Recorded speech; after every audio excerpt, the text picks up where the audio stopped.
بسم اللہ الرحمن الرحیم۔ روحانی وظائف کے معزز ناظرین کو السلام علیکم۔ نبی پاک علیہ الصلاۃ والسلام کا فرمان ہے کہ جو بندہ مجھ پر ایک بار درود پاک پڑھتا ہے، اللہ تبارک و تعالی اس پر 10 رحمتیں نازل فرماتا ہے اور ساتھ ہی اس کے 10 درجات بھی بلند فرما دیتا ہے۔ پیارے آقا صلی اللہ علیہ وآلہ وسلم پر درود و سلام کی کثرت کیا کریں۔ اگر آپ اپنی خواہشات کو پورا کروانا چاہتے ہیں، اپنی زندگی میں بھی قبولیت کی گھڑیاں لانا چاہتے ہیں، اپنی زندگی کو پرسکون بنانا چاہتے ہیں اور دین و دنیا کی بھلائیاں چاہتے ہیں، تو پیارے آقا صلی اللہ علیہ وآلہ وسلم کی ذات اقدس پر درود و سلام کا نذرانہ پیش کیا کریں۔ ہے سب دعاؤں سے بڑھ کر دعا درود و سلام، دفع کرتا ہے حق ہر ایک بلا درود و سلام۔ میرے ساتھ مل کر پڑھیے الصلاۃ والسلام علیک یا رسول اللہ وعلی آلک وصحابک یا حبیب اللہ، الصلاۃ والسلام علیک یا نبی اللہ وعلی آلک وصحابک یا نور اللہ۔ ارشاد باری ہے وقال ربکم ادعونی استجب لکم، اور تمہارے رب نے فرمایا مجھ سے دعا کرو میں قبول کروں گا۔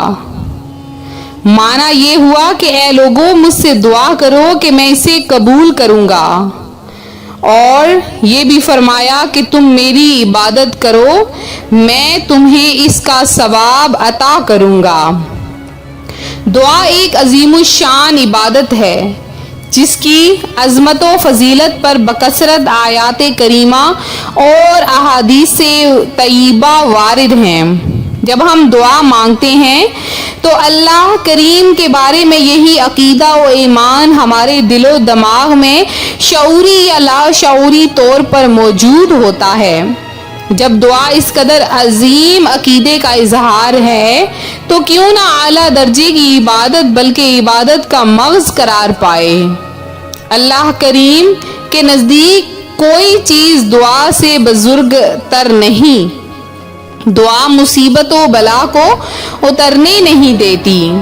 دعا مسلمانوں کا ہتھیار، دین کا ستون اور آسمان و زمین کا نور ہے۔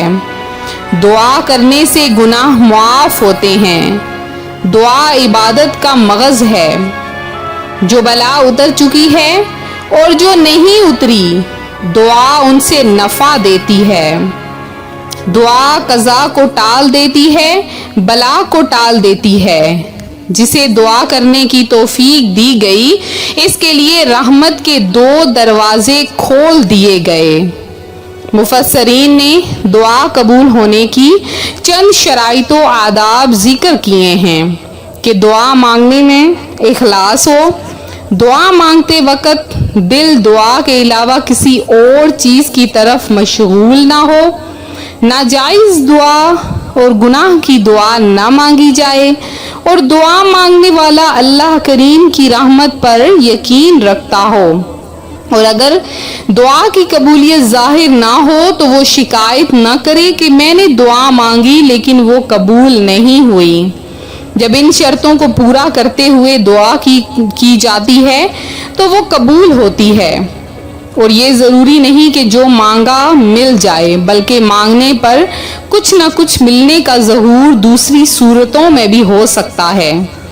دعا مانگ کر نتیجہ اللہ کریم کے ذمہ کرم پر چھوڑ دینا چاہیے کہ رحیم و رحمان خدا ہمارے ساتھ وہی معاملہ فرمائے جو ہمارے حق میں بہتر ہے۔ اور بارہا ہم اپنی کم علمی سے کوئی چیز مانگتے ہیں، لیکن اللہ کریم اپنی مہربانی سے ہمیں منہ مانگی چیز نہیں دیتا، کیونکہ وہ چیز ہمارے حق میں نقصان دہ ہوتی ہے۔ تو روحانی وظائف کے معزز ناظرین، آئیے قبولیت دعا کے اوقات کے بارے میں سنتے ہیں کہ نبی پاک علیہ الصلاۃ والسلام نے فرمایا، رات کے آخری تہائی حصے میں اللہ کریم دنیا پر اپنی خاص تجلی فرماتا ہے اور ارشاد فرماتا ہے کہ ہے کوئی دعا مانگنے والا کہ اس کی میں دعا قبول کروں، ہے کوئی سوال کرنے والا کہ اسے عطا کروں، ہے کوئی بخشش کا طالب کہ اسے بخش دوں۔ حضرت سیدنا یعقوب علیہ نبینا وعلیہ الصلاۃ والسلام نے اپنے بیٹوں سے جو کلام فرمایا تھا، رب کریم نے اسے اپنے پاک کلام میں ذکر فرمایا کہ سوف استغفر لکم ربی، کہ جلد میں تمہاری بخشش اپنے رب سے چاہوں گا۔ اس سے آپ کا مقصود بوقت سحر دعا کرنا تھا۔ آپ سحر کے وقت کھڑے ہو کر دعا میں مشغول ہو گئے اور بیٹے آپ کے پیچھے آمین کہتے تو اللہ نے وہی فرمائی کہ میں نے انہیں بخش دیا ہے اور عہدۂ نبوت سے سرفراز کیا ہے۔ تو روحانی وظائف کے معزز ناظرین، ہمیں یہ بھی کرنا چاہیے، دعا کے ساتھ ساتھ نماز کی پابندی بھی کرنی چاہیے، کیونکہ فرض نماز ادا کرتے وقت آسمانوں کے دروازے کھول دیے جاتے ہیں، لہٰذا ان اوقات میں تم خوب دعا کرو۔ یہ پیارے آقا صلی اللہ علیہ وآلہ وسلم کا فرمان ہے۔ اور گناہوں سے بچو، گناہ جو بندہ کر لیتا ہے اس کے گناہ اس قدر بڑھنا شروع ہو جاتے ہیں کہ نیکیاں بھی ختم ہو جاتی ہیں۔ آج میں آپ کے لیے جو عمل، جو وظیفہ لے کر حاضر ہوئی ہوں، وہ اس قدر خاص عمل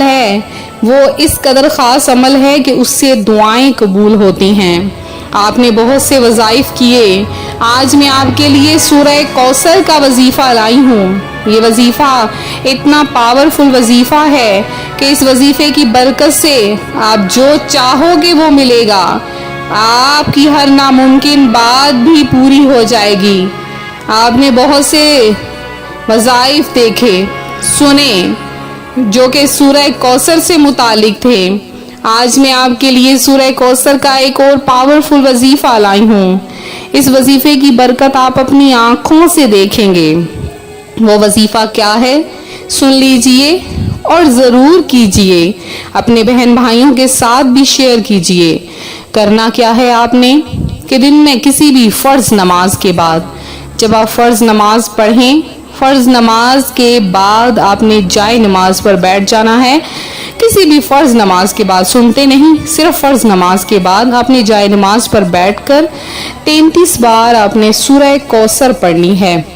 ٹھیک ہے، 33 بار آپ نے سورہ کوثر پڑھنی ہے، یعنی انا اعطیناک الکوثر، ایک آیت آپ نے پڑھ لینی ہے اور اس کے بعد آپ نے 100 بار درود پاک پڑھنا ہے۔ پھر دوسری آیت پڑھنی ہے فصلی لربک وانحر، پھر آپ نے 100 بار درود پاک، پھر ان شانئک ھو الابتر، پھر 100 بار درود پاک۔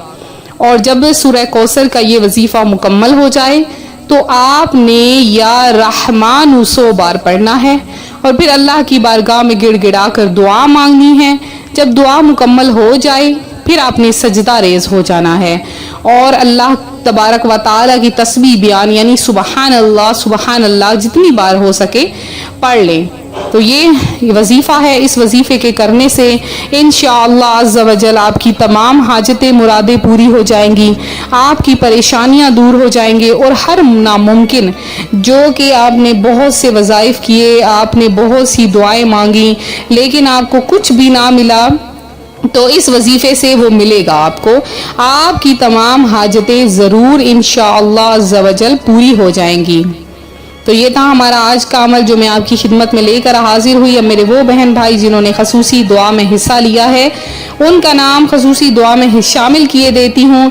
شبانہ محمود ہیں، غلام اکبر ہیں، مدثر خان ہیں، اور اس کے علاوہ اکرم ہیں، نوری مرزا ہیں، عمران احمد ہیں، افضل غوری ہیں، افضل خان ہیں، علیشہ انصاری ہیں، اور افسانہ خان ہیں، اور فرحانہ عظیم ہیں، میرا ہیں، علیشہ ہیں، انہوں نے خصوصی دعا میں حصہ لیا۔ معروف علی ہیں، زینب بی علی ہیں، ظہیر النساء ہیں، نیلوفر ہیں، اس کے علاوہ اسماعیل اشرف ہیں، تسنیم تاج ہیں، ظہیر احمد ہیں. تو آپ لوگوں نے اپنا نام لکھوایا ہے. رضوانہ ہیں، محمد الیاس ہیں، بلال ہیں. تو یہ میرے چند بہن بھائی ہیں جنہوں نے خصوصی دعا میں حصہ لیا. اس کے علاوہ جن بہنوں بھائیوں نے دعا میں حصہ لیا ہے سب کا نام خصوصی دعا میں شامل کیا گیا ہے. انشاءاللہ عز و جل بروز بدھ شریف کو کی مغرب کی نماز کے بعد دعا کا اہتمام کروایا جائے گا. آپ کا نام بھی دعا میں شامل کیا جائے گا.